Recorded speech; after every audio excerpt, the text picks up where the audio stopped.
Bisan nga naigsoon kanang nakas probinsya, bisan pa nga naigsoon mga kanang mga basura, no?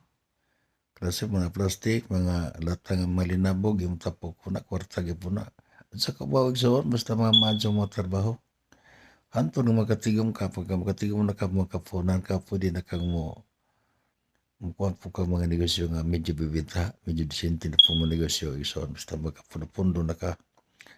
Nga ako makakita na isoon nga, mabuta bisa pag mangwara kag mga basura primero, pasuhol ka.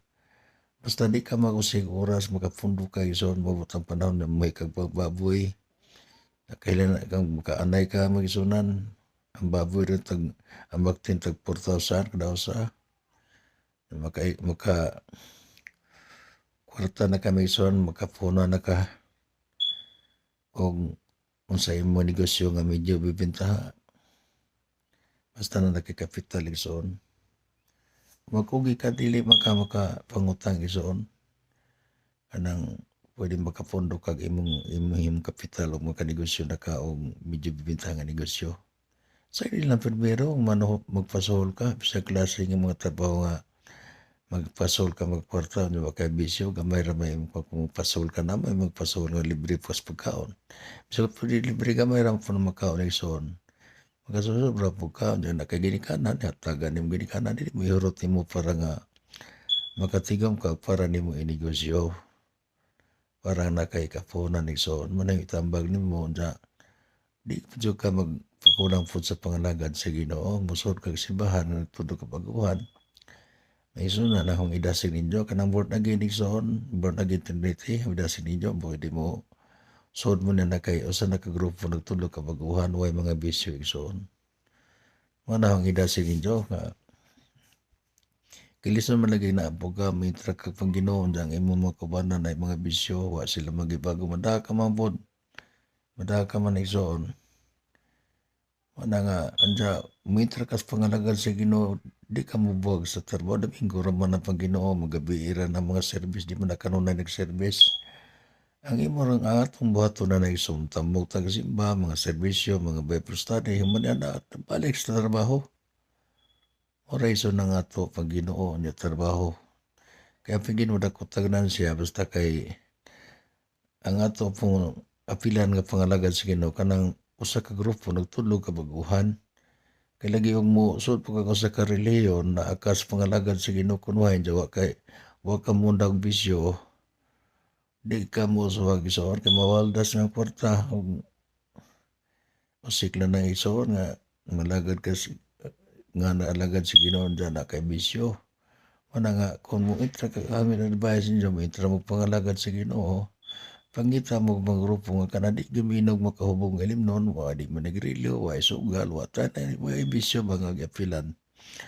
Mo nang idasin ninyo unsa kana unsa mangita po kag mga magpusay ka na mga mga trabahon, wa pili, libi na bata pa igsoon.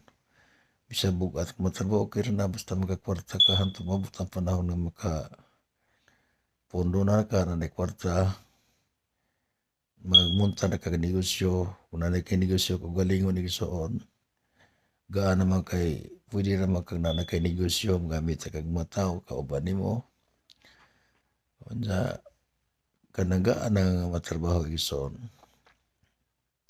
mo gamit sa kag mga motor na kay mga motor bisag sikanan ra pirmero sikanan na adya pangutang igsoon ay may utang kay usod kag utang mabukatan man ka unya na may mga motor karon tag 10,000 15,000 kanang tanong na lukat kag lisensya hindi kompleto kag lisensya igsoon man ang itambag unya kanang pag nakay lisensya igsoon nya ka motor kag motor kanang advice ako nga wala mamuhig mo baboy kay pili trabaho nga magagmagitap sa mga rahara ka kung naka sa mga dapit nga mga kana ang sa probinsya. Pero kung syudad mga pwede ka po na mga kag mga basura mga kuan igsoon magnegosyo ka klase negosyo pwede naman kag magisabot ka mga negosyante punan ka ginagmay dito sa Soroy kay igsoon ato syudad ug sa imo ibaligya mga tubig ba lamang ibaligya nimo, mga pagkaon na sa mga terminal. So, mo entra ka negosyo ato kung naa ka syudad. So, adyo gud ka pilobisyo kay wa pilobisyo sa jud ka dadalon na itong mga dagkong bisyo ng mga drugas, peligro na iso madaot atong kagmaon. Manay iso na adyo gud ka pilobisyo ang imo sudanan na pangalagad sa Ginoo kay na mag-impluwensya mangita ka simbahan nga wa adyo mga bisyo. Pero ako tugot lang ko nga ako ang advice ni Joe nga sa born again kanang born again ba nga wa na born again nga manginom sila ginagmay kanang born again nga di ka jud sila manginom hiring ka di pa sila manginom makahubong ilibnon. Anya di sila manigarilyo, wa sila isugal, wa bisyo iso nya kay lami man lagi na nga kanang maningkamot nga kauban atong Ginoo. Nangalagad ta sa Ginoo kana wa jud tay bisyo isoon kay ang atong sang kuanan na kaswagan ka jud. Muna salamat, salamat ug God bless. Bye-bye.